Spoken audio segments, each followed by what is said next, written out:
रामकृष्ण हरी मंडळी. तर आज बघा मी आज एकटीच आली आहे गिन्नी गवत काढायला. आज बाबा गेले गॅसची टाकी आणायला संगमनेरला. बाबांना जाऊन आता बराच वेळ झाला आहे. जवळजवळ मला वाटतं 11 वाजता बाबा इथून गेले. आता किती वाजले? जवळजवळ 3 साडेतीन वाजले. अजून काय बाबा आले नाही. इतक्यात फोन केला होता मी आप्पांना. बोलले मग अजून 150 टाके आहेत माझ्यासमोर आणि अजून मला वाटते म्हणे 6-7 वाजेपर्यंत मी गॅसची टाकी घेऊन येतो असं बोललेत. म्हणलं निवांत या, काही काळजी करू नका. आज तुमचं सगळं काम मी सगळं काम करते. चारा नेऊन टाकते, गायांना घास घालते, गायांचा दूध काढते, सगळं मी एकटी करते. पण आज गॅसची टाकी तुम्ही घेऊन या.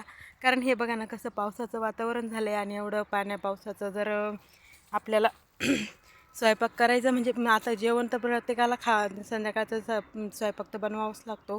आणि असं वातावरणात जर पाऊस वगैरे आला तर काय करणार आहे ना, पावसात थोडी ना बाहेर स्वयंपाक करणार आहे. त्यासाठी बाबांना म्हणलं वेळ झाला तरी चालेल, मी घरचं सगळं काम आवरते गायांचं, पण तुम्ही गॅसची टाकी आता घेऊनच या. चला तर मग आता मी चारा काढायला सुरुवात करते आहे, म्हणजे माझं आता हळूहळू सगळं आवरून जाईल. चला मंडळी, चारा आणून झालेला आहे माझा. आता हे बघा एवढं गिन्नी गवत आणून टाकलं आहे मी. आता गायांचं शेण आवरायचं आहे. बघा गायांनी किती शेण राडा केला आहे. आता चला आपण गायांचं शेण आवरूया.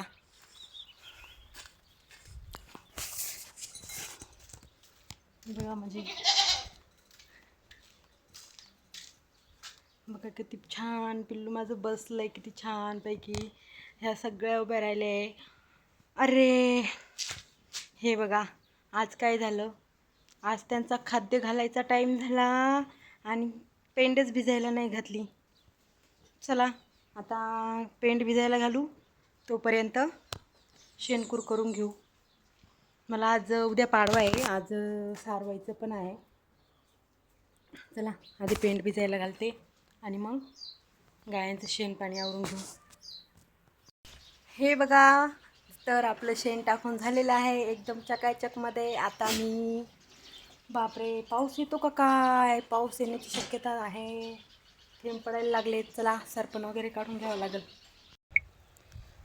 पाऊस आला आणि पावसाने सगळ्या पिकाला झोपून टाकलं. आपण फक्त रात्रंदिवस पाणी भरायचं, उन्हातानाचं औषधं मारायची आणि बळीराजाने त्याचं तोंडाशी आलेला घास कसा हिसकावून घ्यायचा हे बळीराजाचं, हे मेघराजाला चांगलं माहिती आहे.